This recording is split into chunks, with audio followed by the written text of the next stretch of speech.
Hello dear students, welcome back to my YouTube channel. So let's discuss next topic of unit 1. So first unit है हमारा electrostatics. So electrostatics के कुछ topics हमने last video में discuss किए. Electrostatics क्या है, इलेक्ट्रिक चार्जेस क्या है, किस तरीके से काम करेगा, अगर इलेक्ट्रॉन रेस्ट पे है उस पर कौन कौन से इफेक्ट्स हो सकते हैं, for example electric field, electric potential etcetera. सारा कुछ इस यूनिट के अंदर फर्स्ट चैप्टर के अंदर फर्स्ट यूनिट के अंदर हम लोग पढ़ेंगे. सो कुछ टॉपिक डिस्कस करने के बाद this is the second lecture of unit 1. So first unit का बेटा नेक्स्ट लेक्चर है जिसमें हम लोग डिस्कस क्या करेंगे, जिसमें डिस्कस करेंगे Coulomb's law in a vector form. And Coulomb's law के बाद इसके क्वेश्चंस भी डिस्कस करेंगे कि आपको एग्जाम के अंदर किस तरीके से क्वेश्चंस आ सकते हैं.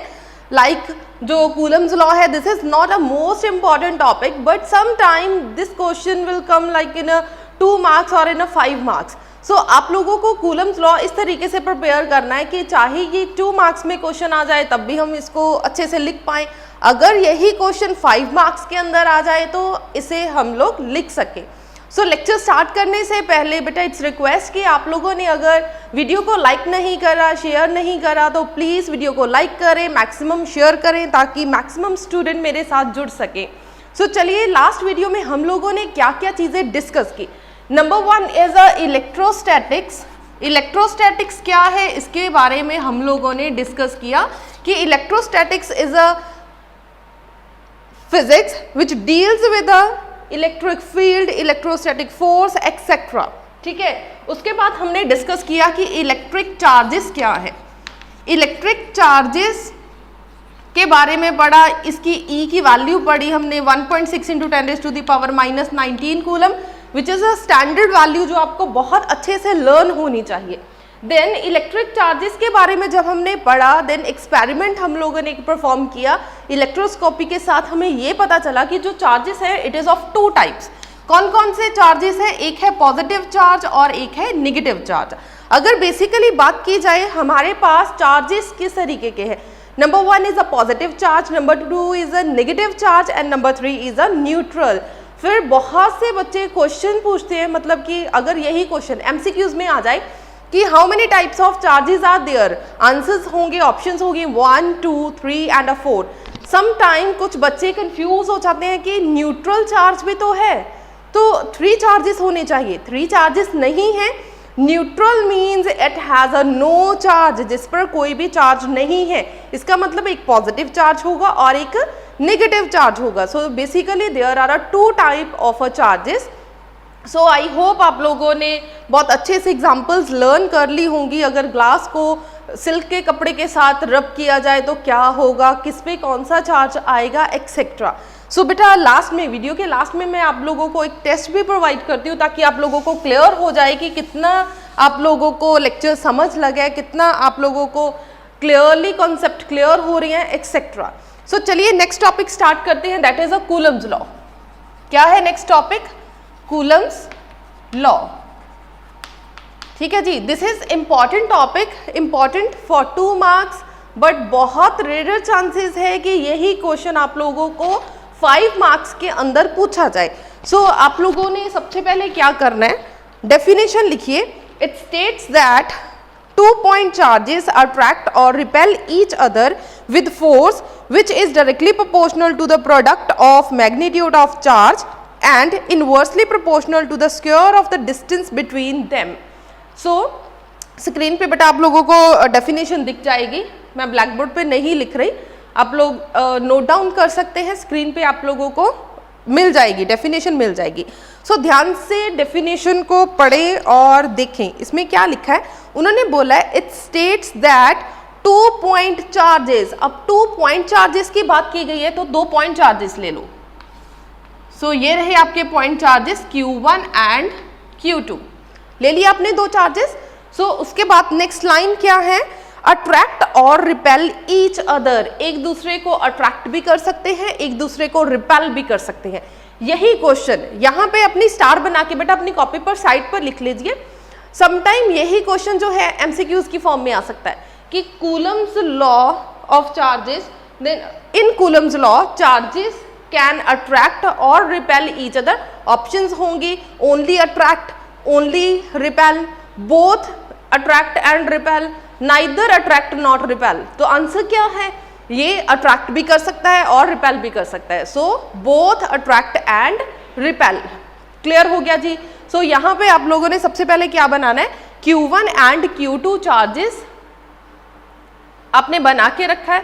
देन कितना डिस्टेंस होगा, नेक्स्ट लाइन पढ़िए ध्यान से, which is directly proportional to the product of their magnitude. इसका मतलब मैथमेटिकली पोर्शन क्या लिखेंगे, force is directly proportional to product of their magnitude. It means magnitude कौन कौन सा है, Q1 एंड Q2। सो क्या लिखेंगे, F is directly proportional to Q1 and Q2. So this is our first equation according to the definition. Next पढ़िए, next है to the product of magnitude and inversely proportional to the square of the distance between them. इन दोनों के बीच में कोई ना कोई distance है, that is R. So diagram के अंदर आप लोग इसे mention कर सकते हैं।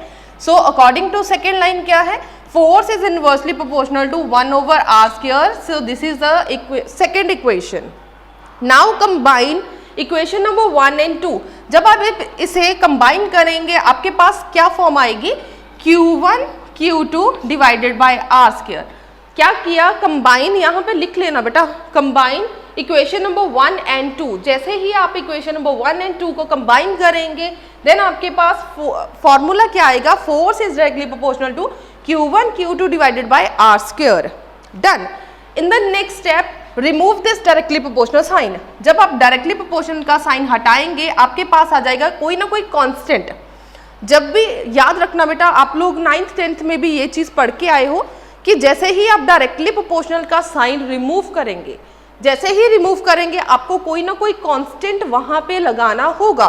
सो कौन सा आप लोग साइन लगाएंगे यहाँ पर, के Q1 Q2 divided by r square. Now what is K is electrostatics constant. So K आपके पास क्या है, इलेक्ट्रोस्टैटिक कांस्टेंट। ठीक है जी बेटा, जैसे जैसे मैं लिखते जा रही हूँ प्लीज आप भी अपनी नोटबुक पर नोट डाउन करते जाएं। अगर कहीं पे भी आपको कोई भी स्टेप क्लियर ना हो देन प्लीज कमेंट सेक्शन में दें। आई विल ट्राई कि आज ही आप लोगों को, जिस दिन मैं वीडियो अपलोड कर रही हूँ उसी दिन आप लोगों को कमेंट में रिप्लाई करूँ। अदरवाइज मैं अपनी तरफ से बहुत बेस्ट ट्राई करती हूँ कि जिस तरह, जैसे भी, जब भी आप लोग मुझे कमेंट करें तो मैं आप लोगों का रिप्लाई ज़रूर करूँ। ठीक है। सो चलिए, K का मतलब क्या है, इलेक्ट्रोस्टैटिक्स कांस्टेंट। इलेक्ट्रोस्टैटिक कांस्टेंट है ये इन CGS सिस्टम। अब मैं ऊपर से रब कर रही हूँ बेटा, इन चीज़ों को रब कर रही हूँ।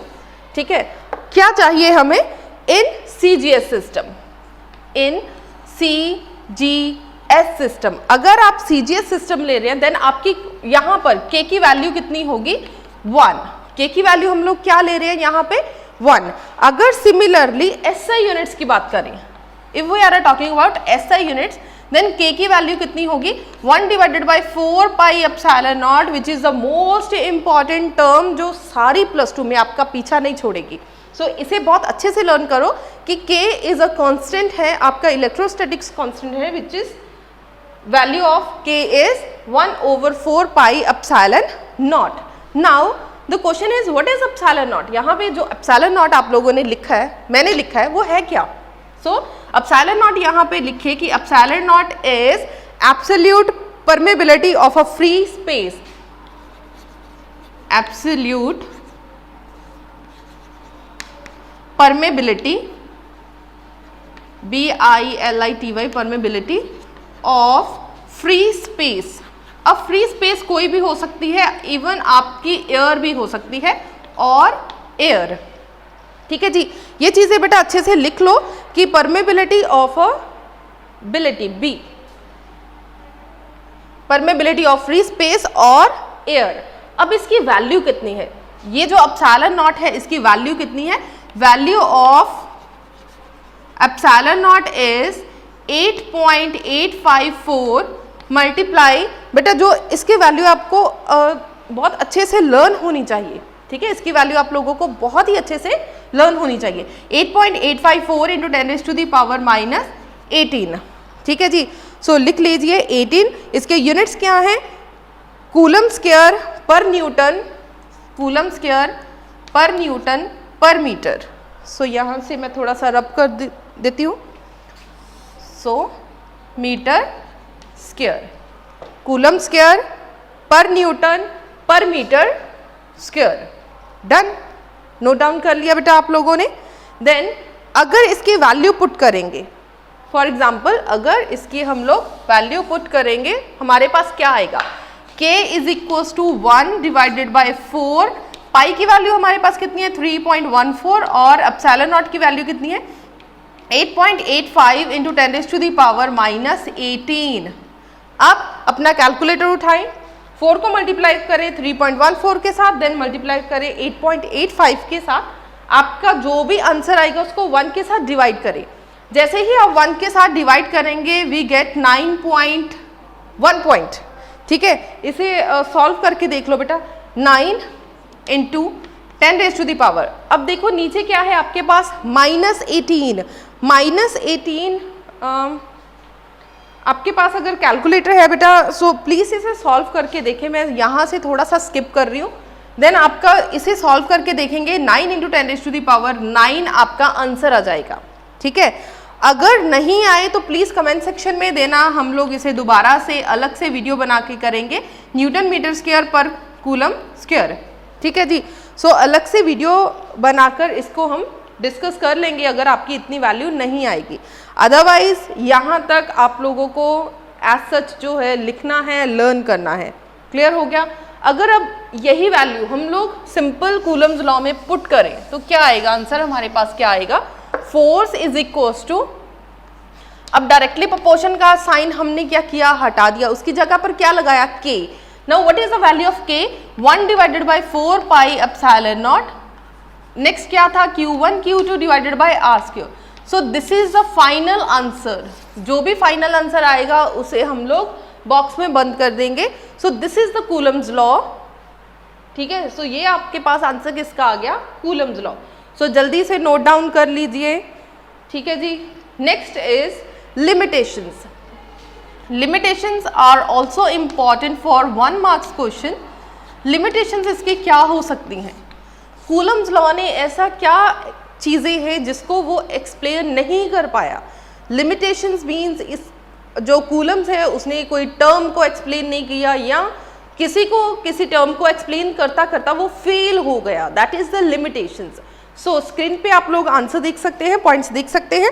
Charges must be point charges. जो भी आप चार्जेस लेंगे, फॉर एग्जांपल यहाँ पे हम लोगों ने Q1 Q2 चार्जेस लिए, ये जो छोटे छोटे चार्जेस है it should be point charge. क्या होना चाहिए, ये पॉइंट चार्ज। ठीक है जी। सो सबसे पहले क्या होना चाहिए आपके पास जो पॉइंट्स है, दैट इज द चार्जेस हैं, that is the point charge. Clear हो गया। सेकेंड पॉइंट लिखें। Second point is charges must be at rest. ये जो चार्जेस है, ये वाले जो चार्जेस है, ये इधर उधर घूमते नहीं होने चाहिए, ये पर्टिकुलर एक पॉइंट के ऊपर रेस्ट पे होने चाहिए। So these charge points should be at rest. Next point लिखें, it does not explain the mechanism as to how two charges exert force on each other at the distance। Next Coulomb's law में सबसे बड़ी limitations क्या है, यहाँ पे उसने ये बताया कि हमारे पास 2 पॉइंट चार्जेस हैं, या तो ये एक दूसरे को अट्रैक्ट करेंगे या फिर रिपेल करेंगे। बट कौन सा कॉन्सेप्ट लगा, किसके आधार पर उन्होंने बोला कि ये अट्रैक्ट कर रहे हैं या रिपेल कर रहे हैं, इस चीज़ को कूलम्स एक्सप्लेन नहीं कर पाया। क्लियर हो गया जी। ये हो गई इसकी लिमिटेशंस। लिमिटेशंस आपके एग्जाम में बेटा 1 मार्क्स के क्वेश्चन में आ सकता है। यहाँ पे मैंने आपको 3 पॉइंट्स बताए हैं, आप कोई भी 2 पॉइंट्स जो है लिखकर आ सकते हैं। ठीक है जी। सो चलिए नेक्स्ट चलते हैं यूनिट ऑफ चार्ज पे। नेक्स्ट टॉपिक है हमारा यूनिट ऑफ चार्ज। अगर आप लोगों ने चार्ज के यूनिट्स निकालने हैं, कैसे सॉल्व करेंगे। Next topic is unit of charge. Unit of charge. अच्छा बेटा एक और बात, क्योंकि आप लोग मैं अपनी तरफ से बेस्ट दे रही हूँ, मेरी तरफ से किसी तरीके की कोई भी प्रॉब्लम नहीं है, जितना मैं बन पा रहा है उतना बोल सकती हूँ कि एक्सप्लेन कर रही हूँ, हर चीज़ आप लोगों को बता रही हूँ। मोस्टली लास्ट सेशन में बच्चों को क्या था कि मैम प्लीज़ ब्लैक बोर्ड पे बताएं, व्हाइट बोर्ड पे बताएं, ज़्यादा इंटरेस्ट बनता है एक्सेट्रा। सो आप लोगों को कमेंट सेक्शन में या डिस्क्रिप्शन बॉक्स में आप लोगों को एक गूगल फॉर्म मिल जाएगा जिसमें कुछ क्वेश्चंस पूछे जाएंगे आपको। आप लोगों को फिजिक्स में क्या इंटरेस्ट, मेरे लेक्चर्स में आपको क्या चीज़ें अच्छी लगती हैं, क्या चीज़ें आप लोगों को मेरे लेक्चर के अंदर कमियां लगती हैं, ठीक है। आप लोग वो सारी चीज़ें गूगल फॉर्म के अंदर बता सकते हैं। बहुत से स्टूडेंट्स शाय फील करते हैं कि अगर हम मैम को ऐसा बोलेंगे तो मैम गुस्सा करेंगे, वैसा बोलेंगे तो गुस्सा करेंगे। बेटा जो मेरा नेचर है, मैं कभी भी गुस्सा नहीं करती इस बात पे। हाँ, अगर बच्चे टेस्ट नहीं देंगे, बुरा टेस्ट देंगे डेफिनेटली, फिर तो हर कोई बंदा मरेगा ही मरेगा कि बेटा टेस्ट दे दो अच्छे तरीके से। अदरवाइज क्योंकि आप यूट्यूब के स्टूडेंट्स हो, आप लोग टेस्ट नहीं दे सकते मुझे, सो आई विल ट्राई कि जितना हो पाई जाए, जितना बेस्ट मैं आपके लिए कर सकूं मैं करूं, ठीक है। सो एक गूगल फॉर्म होगा, वहाँ पे कुछ क्वेश्चंस होंगे। फॉर एग्जाम्पल आपको +1 सेशन में क्या क्या प्रॉब्लम्स आई, आप लोग क्या एक्सपेक्ट करते हैं, या आप लोगों को क्या चीज़ें चाहिए PDF को छोड़कर। PDF बेटा मेरी बस की बात नहीं है। PDF में ये है कि अगर मैं आप लोगों को PDF डाल भी देती हूँ, कॉन्टिन्यूसली टेलीग्राम चैनल पर एक ही मैसेज आता रहता है कि मैम प्लीज़ ये भी अपलोड कर दो, वो भी अपलोड कर दो। सो प्लीज़ ट्राई करें कि आप लोग स्क्रीनशॉट लें, या फिर साथ साथ जैसे जैसे मैं लिखती हूँ आप लोग वैसे वैसे लिखते जाएं, ठीक है। सो नेक्स्ट जो टॉपिक है वो हम करेंगे यूनिट ऑफ चार्जेस। अब यूनिट ऑफ चार्जेस क्या है, सबसे पहले बात करेंगे SI यूनिट्स की एंड SI यूनिट्स। अब SI यूनिट्स के अंदर हम लोग क्या लिखेंगे, सबसे पहले formula 1/4 pi epsilon not Q1 Q2 divided by R², ठीक है जी। अब charges means Q1 Q2, charges means Q1 Q2 की वैल्यू हमें सॉल्व करनी है। Now put the values. अब इस पूरी टर्म की वैल्यू कितनी है, जल्दी जल्दी से बताओ कि 1/4 पाई एप्सिलॉन नॉट की वैल्यू कितनी है। अभी अभी हमने पढ़ा है, that is 9 × 10⁹ 1 coulomb of charge. This is the most important topic. So अगर ये 1 मार्क्स का क्वेश्चन आएगा, 2 मार्क्स का क्वेश्चन आएगा। अगर 2 मार्क्स का क्वेश्चन आए, आप लोगों को मैथमेटिकल पोर्शन के साथ एक्सप्लेन करना पड़ेगा। फॉर एग्जाम्पल सबसे पहले आपने क्या लिखना है, F = 1/4 pi epsilon not Q1 Q2 divided by R², जो अभी हमने सॉल्व करा है। देन इस पे अगर 1/4 पाई एप्सिलॉन नॉट की वैल्यू जैसे ही पुट करेंगे 8.85 × 10⁻⁻13, देन इसे पूरा सॉल्व करने पर हमारा ये आंसर आ जाएगा। इसे बहुत ज़्यादा अच्छे से लर्न करना, बिकॉज MCQs की फॉर्म में इसके यूनिट्स पूछे जा सकते हैं कि what is the units of 1/4 pi epsilon not. So options होगी न्यूटन मीटर स्क्वायर पर कूलम स्क्वायर एक्सेट्रा, ठीक है। यहाँ पे क्योंकि हमने 2 चार्जेस लिए इस तरीके से Q1 Q2 both are a unit charges. Unit charge मतलब this is also 1 coulomb charge and this is also 1 coulomb charge, and distance between them is R, that is also 1 metre. सो जैसे ही सारी values put करेंगे, 1/4 pi epsilon naught की value 9 × 10⁻⁹, 1 × 1 क्योंकि charges हमारे पास 1 कूलम है, डिस्टेंस 1 मीटर है। सॉल्व करें तो फोर्स कितना आ जाएगा, 9 × 10⁹ न्यूटन। ये आपके पास फोर्स आ गया। लास्ट 1 कूलम की जब आपने डेफिनेशन देनी है, अगर ये 1 मार्क्स का क्वेश्चन आएगा तो ओनली डेफिनेशन लर्न कर लो। अगर 2 मार्क्स का क्वेश्चन आएगा then you have to learn mathematical portion, you have to solve mathematical portion. So चलिए डेफिनेशन ध्यान से लर्न करेंगे। यहीं पर बेटा इसे रिपीट इतनी बार करेंगे कि यहीं पर आपको लर्न हो जाएगा। 1 कूलम को किस तरीके से डिफाइन किया जाता है, it is defined as a quantity of charge. क्या है ये क्वांटिटी, कितनी क्वांटिटी है आपके पास चार्ज की, which when placed at a distance of 1 metre in air या वैक्यूम के अंदर आपने इसको कितनी दूरी पे रखना है, 1 मीटर की दूरी पे रखना है। From an equal and similar charges, equal और सिमिलर चार्जेस होने चाहिए। अगर 1 कूलम चार्ज ले रहे हो तो 1 ले लो, अगर 2 कूलम चार्ज ले रहे हो तो 2 ले लो, मतलब सिमिलर चार्ज होने चाहिए। क्योंकि अगर हम स्टैंडर्ड वैल्यू फाइंड आउट करने की कोशिश कर रहे हैं तो ट्राई करो कि 1 ही पुट करें, ठीक है। एक्सपीरियंस और रिपल्सिव फोर्स, एक रिपल्सिव फोर्स आएगी दैट इज 9 × 10⁹ न्यूटन। सो ये रही डेफिनेशन ऑफ कूलम्स। कूलम दोबारा से पढ़ेंगे, कूलम को किस तरीके से डिफाइन करेंगे, क्वांटिटी ऑफ चार्ज है किसकी, when placed at a distance of 1 metre in a air or a vacuum, 1 metre distance पर रखेंगे, या तो हवा में रख दो या फिर वैक्यूम में रख दो। वैक्यूम क्या चीज़ है? जहाँ पर कुछ भी नहीं होगा, मतलब हवा भी नहीं होगी, बिल्कुल रूम खाली, ठीक है, खाली का मतलब हवा भी नहीं होगी उसके अंदर। Is equal and similar charge लेंगे, एक्सपीरियंस और रिपल्सिव फोर्स, वो क्या करेगा, दोनों चार्जेस एक रिपल्सिव फोर्स एक्सपीरियंस करेंगे, that is 9 × 10⁹ newton. If the charges are situated in a medium of permeability then the magnitude of the force between them will be. बेटा ये जो लास्ट लाइन है, this is not important, but आप लोगों को ये अच्छे से करना है, बिकॉज 1 या 2 मार्क्स के क्वेश्चन में इस तरीके के क्वेश्चन घुमा फिरा के पूछ लिए जाते हैं। बहुत रेयर चांसेस हैं, लेकिन हमें फिज़िक्स की तैयारी इस तरीके से करनी है कि हम we will get 70 out of 70। वो सेकेंड टर्म की जो लैंग्वेज है 30 आउट ऑफ 35। सो प्लीज़ हमें अभी मार्क्स कितने लेने हैं? 70 में से 70।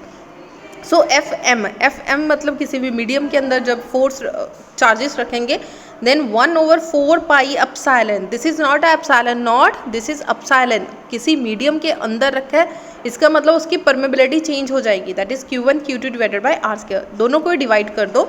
नाउ इट्स योर विश, चाहे FM डिवाइडेड बाई F कर दो, चाहे F डिवाइडेड बाई FM कर दो, इट्स योर विश, जिसको मर्जी डिवाइड कर दो। अब जैसे ही इसकी वैल्यूज पुट करेंगे, what is the value of F की वैल्यू कितनी है? 1/4 pi epsilon not Q1 Q2 divided by r² multiply FM की वैल्यू कितनी है? 1/4 pi epsilon, only epsilon, Q1 Q2 divided by r² के साथ r² कैंसिल, Q1 Q2 के साथ Q1 Q2 कैंसिल, 4 पाई के साथ 4 pi cancel, we get epsilon epsilon naught. So this is the relative permeability epsilon r. So this is the relative permeability or dielectric constant. Sometime बेटा 1 marks का question आएगा, define dielectric constant which is the most important question. So बेटा जो चीज़ मैं बता रही हूँ कि ये important question है, अपनी नोटबुक के ऊपर उसे नोट कर लें कि this is an important question, ठीक है। अब एप्सिलॉन नॉट की वैल्यू किसी एरिया या वैक्यूम के अंदर कितनी होगी? 1, ठीक है। सो यहाँ से एप्सिलॉन/एप्सिलॉन नॉट किसके इक्वल आ गया? एप्सिलॉन आर के। यहाँ से बेटा एप्सिलॉन निकाल लो, epsilon is equal to epsilon naught epsilon r, this is the formula. Then FM is equal to F/μr, the force between the 2 point charges depend on the nature of the medium in which the 2 charges are situated. आप लोगों ने charges को किस तरीके से रखा है, किस मीडियम में रखा है, उसकी जो फोर्स है वो डिपेंड करेगी नेचर ऑफ द मीडियम, किस मीडियम के अंदर आपने उसे रखा है। क्लियर हो गया? सो बेटा ये चीज़ मैं थोड़ी सी स्क्रीन शेयर कर रही हूँ, बिकॉज थोड़ा सा लिखने वाली चीज़ है, सो ध्यान से लिख लेना, स्क्रीनशॉट ले लेना। सो चलिए नेक्स्ट टॉपिक डिस्कस करते हैं। आई होप यहाँ तक आपको बहुत अच्छे से क्लियर हो गया होगा कि कूलम्स फोर्स क्या है। चलिए एक बार इसको रिवाइज करते हैं, फिर नेक्स्ट टॉपिक पे चलते हैं। कूलम्स फोर्स के अंदर क्या है? आपके पास 2 चार्जेस हैं। क्या है आपके पास? 2 charges. There are 2 charges, they can attract और रिपेल ईच अदर, जो दोनों एक दूसरे को अट्रैक्ट भी कर सकते हैं या फिर रिपेल भी कर सकते हैं। Which is the force is directly proportional to the product of their charges, दोनों चार्जेस के प्रोडक्ट के इक्वल है। It means F is directly proportional to Q1 and Q2। Next क्या है? And inversely proportional to the square of the distance between them. So F is directly proportional to 1/r², inversely proportional to 1/r²। दोनों को combine करें, जो भी आपका answer आए, directly proportion का साइन हटाए K आ जाएगा। K की वैल्यू अगर CGS सिस्टम है तो आंसर कितना होगा? 1, अगर SI सिस्टम है तो answer is 1/4 pi epsilon not. Then 1/4 pi epsilon not को अगर आप पूरा कैलकुलेट करेंगे, then we get the answer of 1/4 pi epsilon not is 9 × 10⁹ force, ठीक है। फोर्स आ गई आपके पास कि इतना आपकी जो आंसर है। देन इसकी वैल्यूज अगर आप पुट करेंगे चार्जेस के अंदर, देन आपके पास Q का आंसर कितना आ जाएगा? +/-1 कूलम। देन 1 कूलम की आप लोगों को बहुत अच्छे से डेफिनेशन लर्न करनी है। आई होप यहाँ तक आप लोगों को सारा आर्टिकल याद हो गया होगा। सो चलिए नेक्स्ट टॉपिक पे चलते हैं, Coulomb's law in a vector form. Second topic is Coulomb's law in vector form. So this is not so important topic. अगर आप वीक स्टूडेंट हैं, आप लोगों को फिजिक्स में दिक्कत आ रही है, आप लोग ये वाला टॉपिक जो है स्किप कर सकते हैं।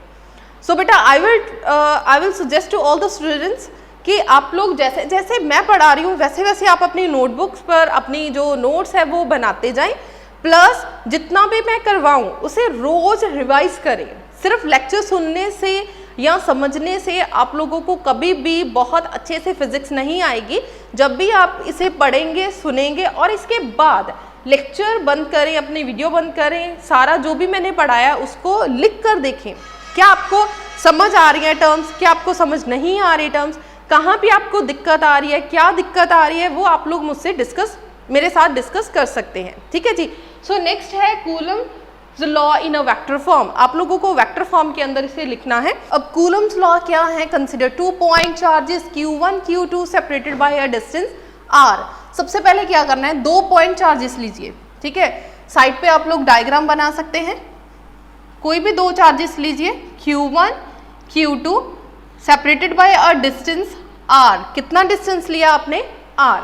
ठीक है, अब ध्यान से देखिए, फर्स्ट जो कूलम्स लॉ है उसमें हमने क्या पढ़ा कि क्या है इसमें, या तो ये रिपेल करेगा या फिर ये अट्रैक्ट करेगा, यही पढ़ा था।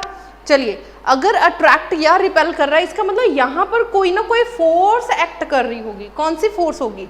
So that is F1 force and F2 force.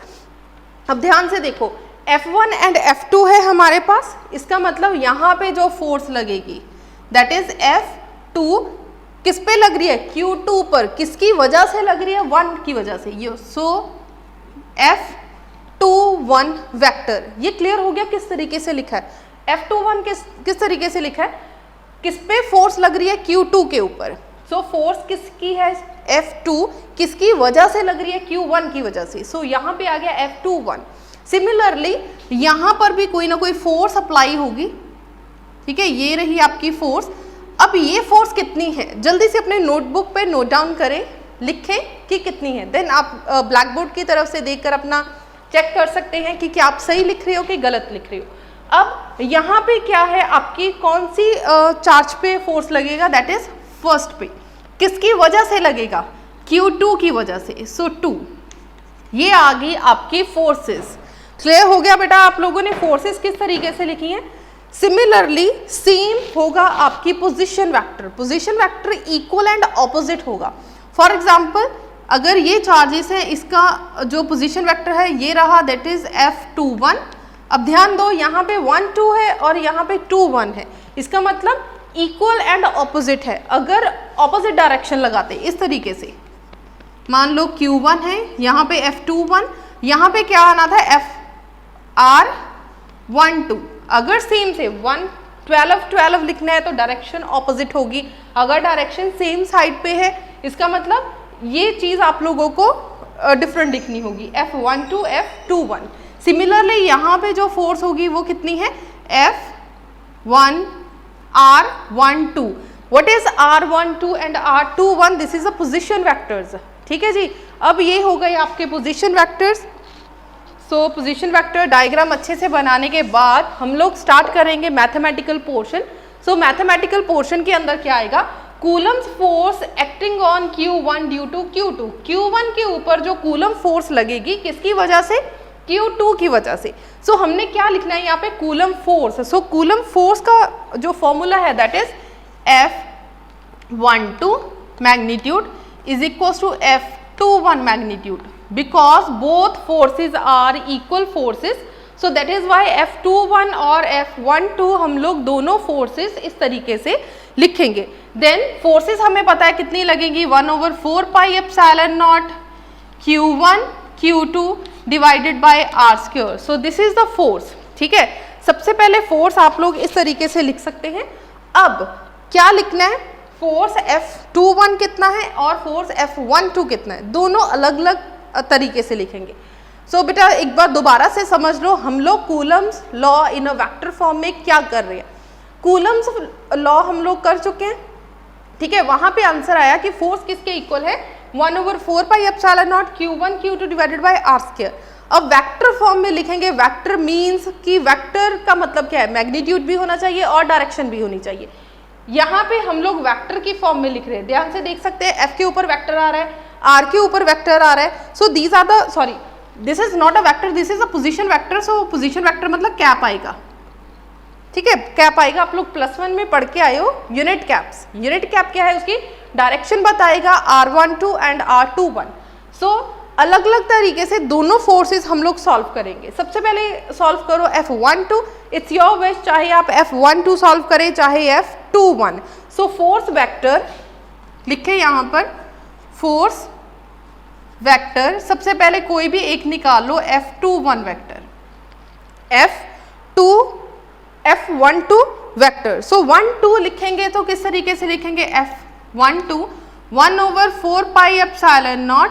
देखो F12 मतलब कि 1 and 2, Q1 Q2, यहाँ पे क्या लिखेंगे FQ1 Q2 डिवाइडेड बाय, अब इसका पोजीशन वेक्टर कौन सा है, ठीक है, पोजीशन वेक्टर लगाएंगे, पहले डिस्टेंस लिख लो, distance is same that is R, so R², और यहाँ पे क्या आएगा पोजीशन वेक्टर। अब ध्यान से देखो यहाँ पे अगर 1 2 है तो पोजीशन वेक्टर क्या होगा, क्या यहाँ पे 1 2 है या फिर 2 1, क्योंकि फोर्स ऑलवेज क्या है पोजीशन वेक्टर के ऑपोजिट। इसका मतलब अगर यहाँ पे 1 2 है, यहाँ पे कितना होगा 2 1, पोजीशन वेक्टर ऑलवेज ऑपोजिट होगा, ठीक है जी। सो ये आ गया आपका इक्वेशन नंबर 1। सिमिलरली F21 निकालिए, 1/4 पाई एप्सिलॉन नॉट।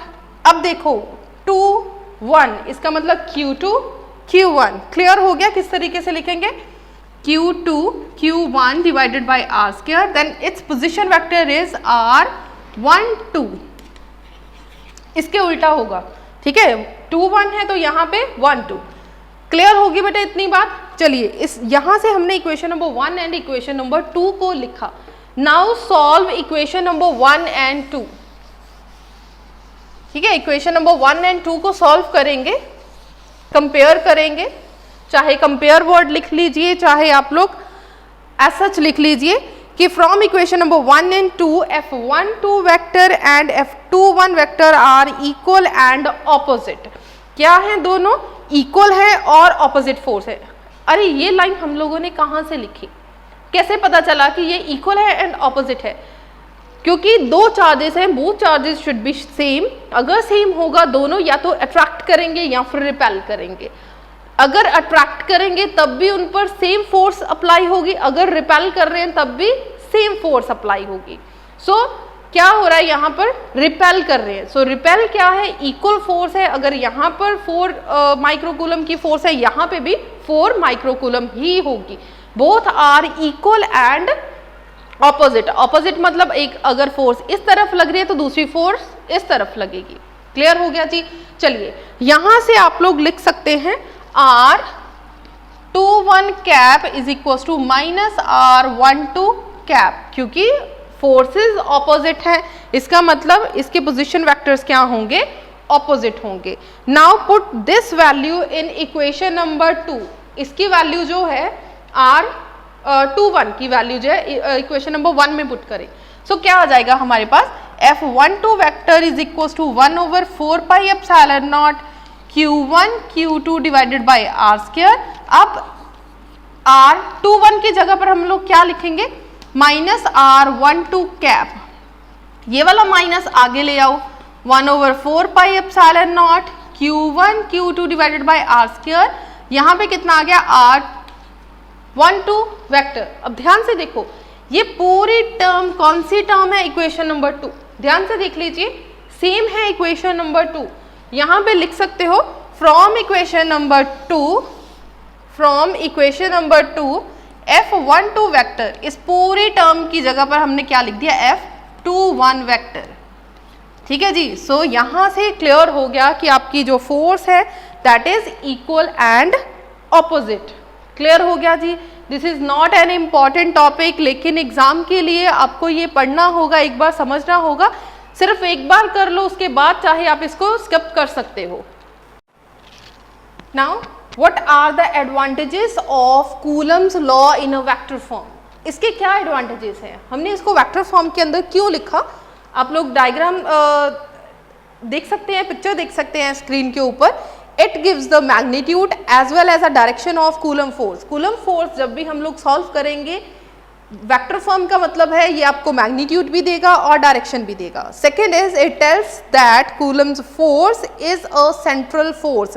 क्या है ये सेंट्रल फोर्स है। सेंट्रल फोर्स कैसे होगा, क्योंकि या तो अट्रैक्ट कर रहा है या रिपेल कर रहा है, इसका मतलब सेंटर कोई ना कोई उसका होगा, so that is the central force. Last one is it tells that Coulomb's force obeys Newton's third law of motion. जो हमने अभी अभी आर्टिकल को सॉल्व करा उसका आंसर क्या आया था, F12 vector is equal to minus F21 vector, यही था। इसका मतलब +1 के अंदर हमने पढ़ा है कि न्यूटन्स लॉ क्या है, there is an equal and opposite reaction. अगर इक्वल एंड ऑपोजिट रिएक्शन होगा इसका मतलब बोथ फोर्सेस आर F12 किसके इक्वल आ गया। इक्वल टू का मतलब F21 के इक्वल है, ऑपोजिट मतलब नेगेटिव साइन। ये जो नेगेटिव साइन है ये क्या शो कर रहा है कि ऑपोजिट है। क्लियर हो गया जी। सो यहाँ तक आज के लेक्चर में हम लोगों ने क्या क्या पढ़ा, Coulomb's law and Coulomb's law in a vector form, then Coulomb's की डेफिनेशन अच्छे से करी। क्लियर हो गया जी। अब जाते जाते वीडियो को बेटा लाइक कर देना, मैक्सिमम शेयर कर देना, जितना ज़्यादा शेयर कर सकते हो प्लीज़ शेयर करें। अगर वीडियो को लाइक कर सकते हैं तो आपको कोई पैसे नहीं पड़ेंगे इसके। सो आप लोग वीडियो को लाइक कर सकते हैं और मैक्सिमम शेयर कर दो बेटा, क्योंकि this is the second lecture of our +2 class. So जितने मैक्सिमम स्टूडेंट्स मेरे साथ जुड़ सकते हैं प्लीज़ जुड़िए, और अपनी जो भी आपको प्रॉब्लम्स आ रही हैं, जो भी आपको +1 के अंदर प्रॉब्लम्स आई या आप +2 के अंदर चाहते हैं, जो भी है आप लोगों को गूगल फॉर्म लिंक में मिल जाएगा। आप लोग गूगल फॉर्म फिल कर सकते हैं, किसी तरीके की कोई भी प्रॉब्लम है वो डिस्कस कर सकते हैं। आई विल ट्राई कि आपकी सारी प्रॉब्लम्स को, जो भी आपकी प्रॉब्लम्स है, मैं उसका सल्यूशन निकाल सकूं। सो चलिए, इसके बाद आपका टेस्ट होगा। टेस्ट में आप लोग बहुत ईमानदारी और ऑनेस्टी के साथ आप अपना टेस्ट दीजिए। टेस्ट के दौरान आपको ये पता चलेगा कि आप पूरे लेक्चर को आपने कितना सुना, कितना समझा और कितना आप लोग पेपर के लिए और तैयारी कर सकते हैं।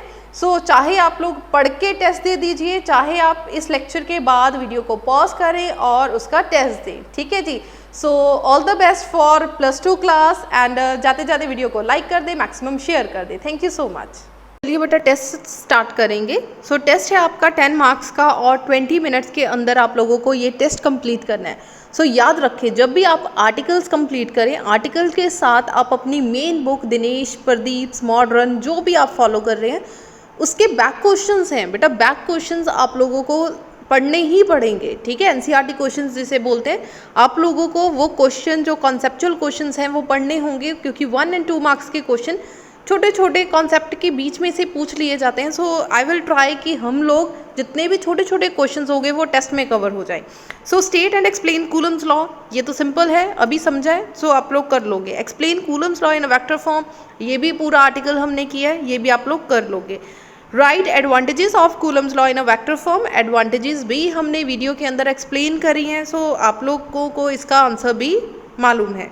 Next is it possible to have a relative permittivity less than 1? क्या परमिटिविटी लेस देन 1 हो सकती है कि नहीं हो सकती? सबसे पहले तो ये चीज़ समझेंगे। चलिए, I will suggest to all the students, बेटा आप लोग इसका स्क्रीनशॉट ले लीजिए, टेस्ट अपना ईमानदारी से करिए, बिकॉज क्योंकि जब मैं इसका सोल्यूशन अपलोड करूँगी देन बहुत से स्टूडेंट्स को वीडियो नहीं मिलेगी, किसी को ये वीडियो नहीं मिलेगी, किसी को आंसर्स वाली वीडियो नहीं मिलेगी। सो इसलिए मैं इसी वीडियो के अंदर इसके आंसर्स जो 1 मार्क्स के क्वेश्चंस हैं उसके जो आंसर्स हैं वो यहीं पर डिस्कस कर रही हूँ। सो प्लीज़ रिक्वेस्ट है कि आप लोग वीडियो को पॉज करें, यहीं पर वीडियो को बंद करें, अपना टेस्ट दें, टेस्ट के बाद दोबारा से वीडियो को ऑन करें और अपने आंसर्स आप लोग चेक कर सकते हैं। अगर आप चाहते हैं कि आपके मार्क्स जो हैं बोर्ड के अंदर अच्छे आए, देन बेटा आप लोगों को थोड़ी सी वर्क हार्ड, तो थोड़ी सी मेहनत तो करनी होगी। सो चलिए, 4th का आंसर बेटा क्या होगा? उन्होंने बोला है कि फाइंड आउट करो इज इट पॉसिबल, क्या पॉसिबल है कि रिलेटिव परमिटिविटी 1 से कम हो? सबसे पहले आप लोगों को पता है फॉर्मूला क्या है, epsilon r is equals to FA divided by FM। ये क्या है? Dielectric constant. क्या चीज़ है ये? Dielectric constant. हमें पता है कि एरिया एयर के अंदर जो फोर्स हो गई वो ग्रेटर होगी किसी भी मीडियम के अंदर, एयर में ऑलवेज ज़्यादा होगी। इसका मतलब अगर ये चीज़ बड़ी है FM से तो डेफिनेटली पॉजिटिव में आंसर आएगा। So epsilon R is always greater than 1, हमेशा ही ग्रेटर होगा किससे, ग्रेटर देन 1, हमेशा ही 1 से बड़ा होगा। तो यहाँ से क्या क्लियर हो गया कि जो भी रिलेटिव परमेबिलिटी होगी दैट इज ग्रेटर देन 1, क्योंकि ग्रेटर देन 1 पॉजिटिव में आंसर आएगा। यहाँ पे उन्होंने क्या बोला है कि लेस देन 1 नहीं है, ग्रेटर देन 1 है। सो आंसर इसका क्या आ जाएगा, नो। ठीक है, नो, इट्स नॉट पॉसिबल, क्योंकि ग्रेटर देन 1 ही आंसर आएगा। नेक्स्ट है right the dimension formula of epsilon not. ठीक है, यहाँ पे टाइपिंग में थोड़ी सी प्रॉब्लम है। एप्सिलॉन नॉट की जो डिमेंशन फॉर्मूला है वो कितना है, that is m-1 L-3 T-4 a²। So this is the dimension formula of m-1 L-3 T⁴ plus 4 a²। This is the dimension formula of epsilon naught. Next is write a relation between the absolute and relative permittivity of a medium. अब आप दो लोगों को absolute और relative permeability के अंदर, permittivity के अंदर रिलेशन लिखना है, that is epsilon R is equals to epsilon divided by epsilon not, where epsilon not क्या है आपकी absolute permittivity of free space and epsilon क्या है आपका permittivity of a medium. Last question है what is the effect of dielectric constant on a force acting on 2 point charges. What is the effect क्या होगा dielectric constant के ऊपर, क्या effect होगा अगर हम लोग 2 पॉइंट चार्जेस लेंगे। द आंसर लिख लीजिए, force between 2 point charges decreases if the dielectric constant of medium increase. अगर आप डाइलेक्ट्रिक कांस्टेंट का जो वैल्यू इंक्रीज कर दोगे देन जो है आपकी जो फोर्सेस हैं वो क्या हो जाएंगी, डिक्रीज हो जाएगी। क्लियर हो गया जी। सो ये बेटा आप लोगों का टेस्ट था। सो इस वीडियो के अंदर हम लोगों ने कॉन्सेप्ट भी क्लियर किया, टेस्ट भी क्लियर किया, और इसी तरीके से बेटा नेक्स्ट भी वीडियोस में आप लोगों को सारे के सारे लेक्चर्स भी मिल जाएंगे और टेस्ट भी साथ साथ होता जाएगा। ठीक है जी। सो वीडियो को जाने से पहले क्या करना है, like and share. Thank you so much.